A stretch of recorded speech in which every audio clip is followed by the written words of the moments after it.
Hi guys, welcome back to RT Share T, where respiratory therapists live out loud. With me, your host Linda Frott, the Asthma Lady. Yes, welcome everybody. Welcome to anyone new, and I am super excited because I have a new guest co-host, and she is amazing. Yes, so I'm going to let her do her thing, but before I let her do that, let me read her bio and then we can go.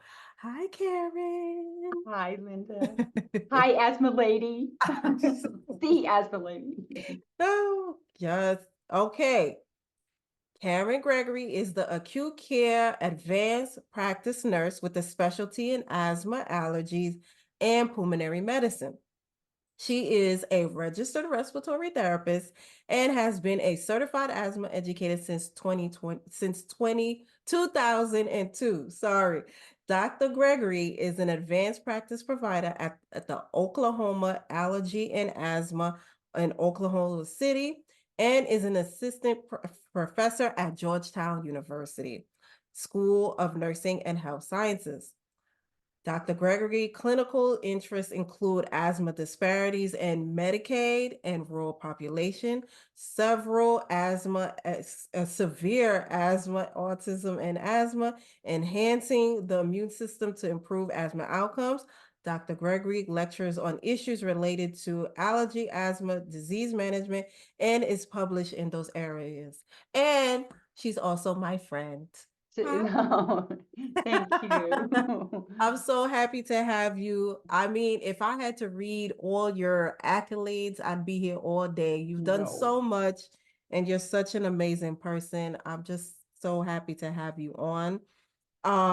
So we're gonna get right into this because the vibe is just talking about how to take control of your career and just you sharing your perspectives on that, the career. So the first question I ask everybody, we all have our stories. What led you to the respiratory care To field? respiratory therapist. Well, first of all, I want to say I am so excited to be here. I'm trying not to just jump up and down. And I love living out loud. And I know you and I know. I've worked with you and I love how you live out loud. But I want to thank you so much first for your amazing podcast and all you do and the impact. Share RT, share T. I love your impact and how you empower us as respiratory therapists to be our best. Oh, thank you, Karen. But thank you. But what made my decision to be a respiratory therapist was I always wanted, when I was 7, I wanted to be a nurse. My father was like, no, you work in an office, you wear high heels, you do, but that just wasn't, I love high heels sometimes though, but that just wasn't me. I do also the impact. I have a strong family history of asthma, allergy, and Okay. then COPD.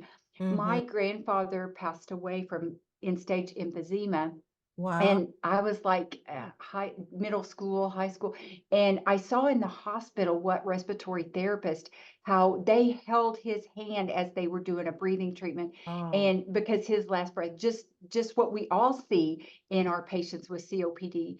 Mm. So that grabbed my heart for respiratory therapy, but I still had that nurse too, and Mm-hmm. nursing desire. And then my grandmother was a nurse, and she'd always bring stuff home from the hospital, and we'd play babies on the ventilator and all that stuff. So Okay. that was it.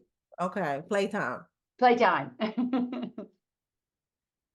So, but I always, and as a child, I always wanted to, I knew I wanted to help people. Even as a little kid, I knew I had that, just that instilled in my heart. My mom worked in a veterinary clinic, and so just kind of I knew veterinary medicine wasn't for me, but I wanted to take care of people. Okay, okay. Well, it's very similar. I have a family full of nurses and but I knew that wasn't the path, Right? but I knew I was going to end up in the healthcare field also because I wanted to help people and of course I didn't know anything about respiratory, but that's kind of how a lot of us start off, like, Yes. you know. But thank you so much for sharing that, Karen. So uh, Karen, do you want me to call you Dr. Gregory? Do you No, feel Karen. I Oh, always want to be I know we friends, We're but I want to we're make a sure. team. You just call me Karen. Oh, thank you, Karen. So, okay, so how was your journey transitioning from respiratory therapist to advanced practice nurse? So, Nurse. how long did that take you? How did you navigate through that?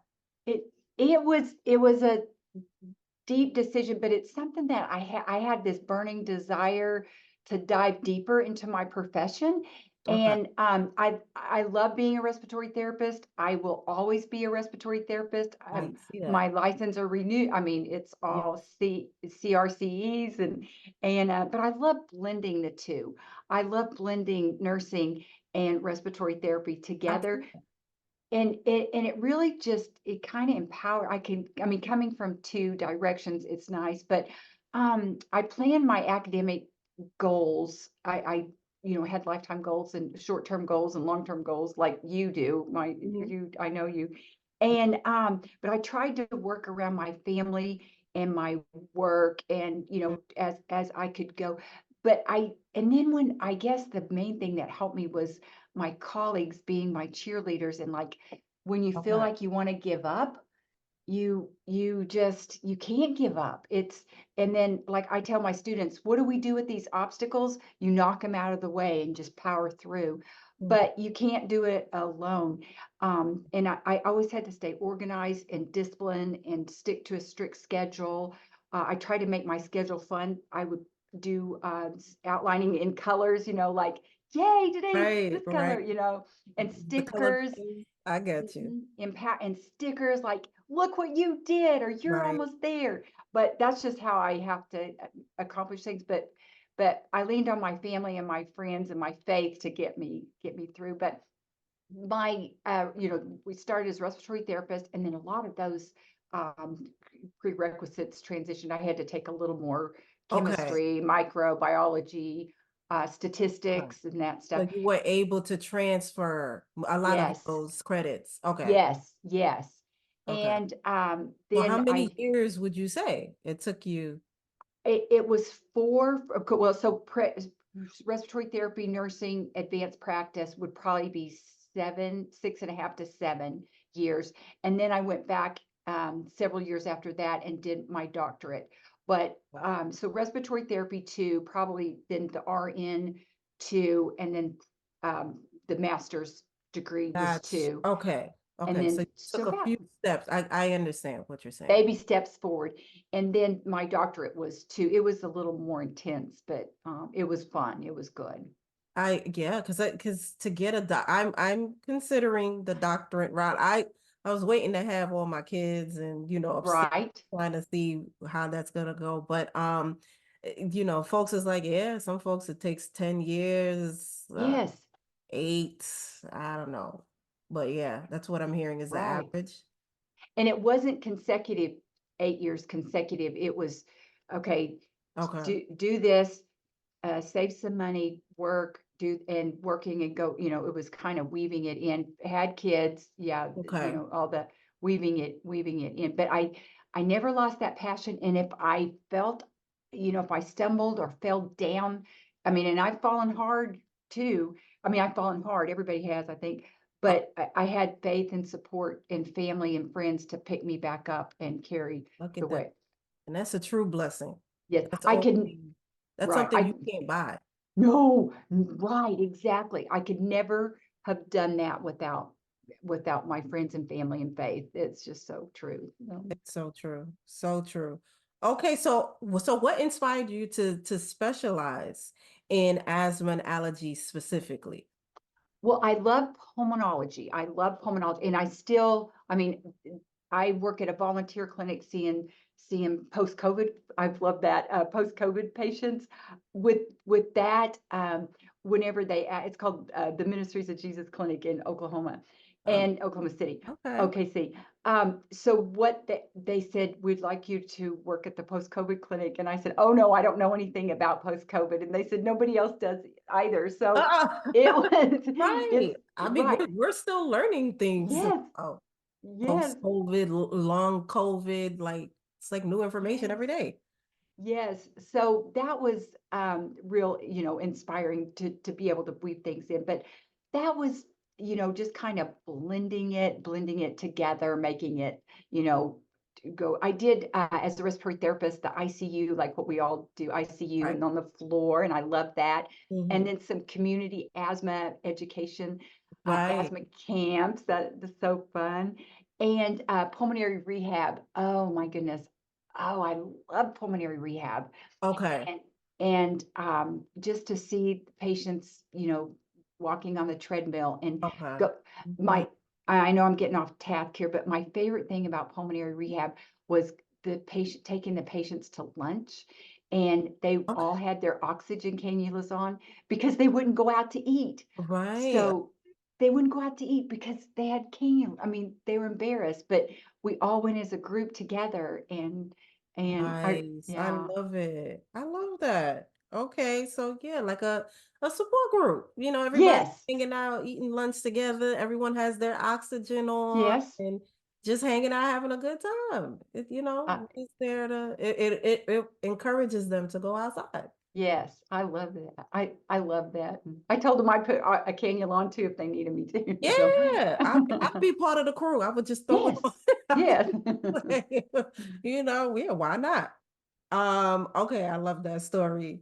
So as someone deeply involved in healthcare, so how do you balance the demands of our profession? It work. Oh, that's a hard one. Work. I But we all especially, you know how it is, especially as a woman, as a mom, yes. wearing all these hats. You're an Yes. adjunct professor, you have your own patients. Like, how do Yes. you? I try to do work-life balance, and it's hard because I mean I love seeing my kids excel. And, I do doing the family stuff, but since we're focusing on career, I love seeing patients excel. But I know sometimes I have to step back and say, oh, okay, let me talk about this tomorrow or someone Right. with my family here. But the work life or we'll be on like on maybe out to dinner together as a family and somebody calls, but they're going to the emergency room. I am blessed because my family's so, oh mom, get that. What's going on? There's no like Yeah. negative Hmm. connotation, They no get it. negative like mom, you're with me, any of that. But They that understand. I got yes, yes.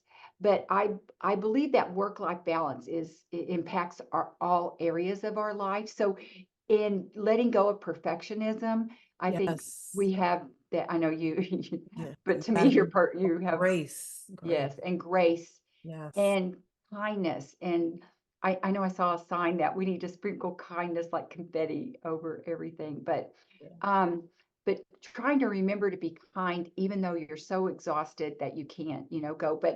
But to answer the question, how do we balance the demands? I think keeping a schedule and uh, scheduling in a day, a day to go run in the park or go play in the park, Mhm. scheduling in your workout time, is keeping that Yes. schedule just precise, not only work but add family and balance. And that is how I try my best. I'm not perfect, but I try my best to keep everything in all the balls in the air from coming down and Right. Like crashing. juggle everything. Yes. I totally agree, Karen. What we started to do, because I gave up some of my weekends to work, to still do some bedside patient care. So I had to figure out with my husband, like we used to do the date night. So now we have Yes. day dates. So instead of Day date dates. night, That's I mean date perfect. night, we have day dates. So we go. I love that. Right. So while the baby's in daycare, so I have a 2-year-old, Yes. we'll fit in because he's in daycare until 5:30. So we'll meet up after my husband gets out of work and we'll try to fit in a quick day date. So it's Yes. just us hanging out, having a drink, eating, Yes. good convo.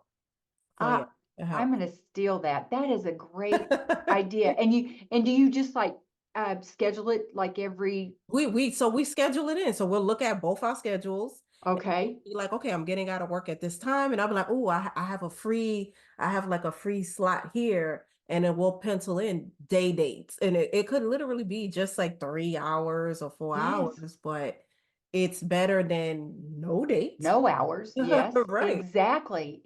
I love that. Yeah, yeah, yeah. All Dates don't have to be always at night. correct, correct. That's what I'm saying. So we transition. We'll still, if we have the sitter, we'll have fit in. That's a blessing in itself too. Yes. Yes. I'll fit in one date night a month if I can have that. But we'll substitute, like we said, with the day dates, and it's been working Oh, out. It's I been working. love that. I Mm-hmm. never thought of date. That's awesome. Yeah, it's sometimes you just have to think outside the box, Yes. pencil something Yes. in. It works. And that's why I love what you said about the time management and between Yes. the family stuff too. So okay. So you are someone that supports and advocates for the respiratory care profession, even as an advanced practice nurse. So why do you do that? You don't have to. Why? But I love the fact that you do that, because I know even when I read your bio, and Oh, when we met thank in you. person and when we work together, I really do feel like you really represent respiratory, Yes. and you represent being an advanced practice nurse. And Yeah. I'm like, I don't I don't see that too often. So what Well, makes you continue to do that? I'm a strong advocate for nursing, and I mean, I love nursing too, and I love the advanced practice role because I like to dive deeper into patient care, and seeing our patients excel. But with that, the respiratory therapist is equal, and I guess that's in my DNA. Right. I I guess feel like that. it And is. that's what I hear when you speak. I'm like, Karen is a whole, like, you have your own patients, you're in your own practice, but you still wave the flag like, I'm a Yes. respiratory therapist, Yes, it is. And we have loud and respiratory. proud. I'm the only respiratory therapist at the Oklahoma Allergy and Asthma Clinic, but I celebrate Respiratory Care Week, and I celebrate, it's just Right. me. It's a party for one. So, but I but bet no, you do. I just love it because our RTs are at the bedside. RTs are PhD prepared, doing Mhm. research. I didn't tell you this, but last weekend we did, for the Association of Asthma Educators, we did a asthma educator review course at the University of Alabama in Birmingham. Nice. Oh, Linda, that respiratory, the direct Robert, I won't say the lesson, but Robert, he is incredible. I Okay. mean, they're building it's a 1134 bed hospital. It Okay. is incredible. But just seeing but I love blending the two professions together, and You do and, it so gracefully too. I really do notice that. Like, that's what I said, when I met you, I almost didn't understand. Like, well, okay, she's such a, like, you're such a cheerleader for both. both. And And I just love it. I love your energy and the support that you have for both profession. And I think you display very well how you can navigate through both of these professions right. and it not be like a whole production. Right, because we're on the same team. We're all on the same team, and our patient is the center of the team. Hmm. And I want to do anything I can to help promote both profession, or both nursing and respiratory therapy. And but I guess it's kind of like having two kids. You love both of them. Right, right. Just having both of them around and carrying them with you wherever you Yes, go. wherever you go. I think it's so cool. So Karen, and with all that you have done, that, like I said, I couldn't even read your whole bio because I'd be Well, here thank like you. all day. You're so With sweet. Thank everything you you. have done around asthma and allergies. I've seen, even before I met you, I've seen your name in a few articles that I have read. I've seen you speak at a few places, and I've always loved your passion. Like you, I could tell that you love what you do, and you're very for your patients. Well, thank you. Thank you. That means, Linda, that means so much. And I'm grateful. Thank you for saying that. That means a lot. Yes, I said that's why I said when I was like, I have to meet this lady. I was like, and then when we met, I was like, oh, I feel like we're the same kind of, Yes. Well, we speak the same language. yes, yes. We speak the same language. We live out loud. Yes, yes, yes, yes. Okay, well, Harriet, finally, what message or insights do you want to leave our listeners with regards to taking over their careers? What tips? What would you tell folks? I I love what you say, live out loud. That is the best, but never, ever, ever stopping. And the world needs to know that RTs are equipped with knowledge, expertise, Mm. perseverance. We can do anything we set their mind from. We got through COVID, and I wasn't at the front line of ground zero. I was maybe a floor or two up with outpatients, but still, look what respiratory, all the innovative things that we can do anything we set our minds to. I love the ARC. One time, long time ago, one of the leadership, someone in leadership told me that if we are not at the table, we're on the menu. Hmm. And so Okay. I want to leave RTs with, don't wait for opportunities to come to you. You get out there and you grab those, you Yes. grab everything. And then we need to be mentors to each other and Yes. mentees. Um, and we can be a mentor and a mentee both in the same, Yes. working Uh, with bonding together.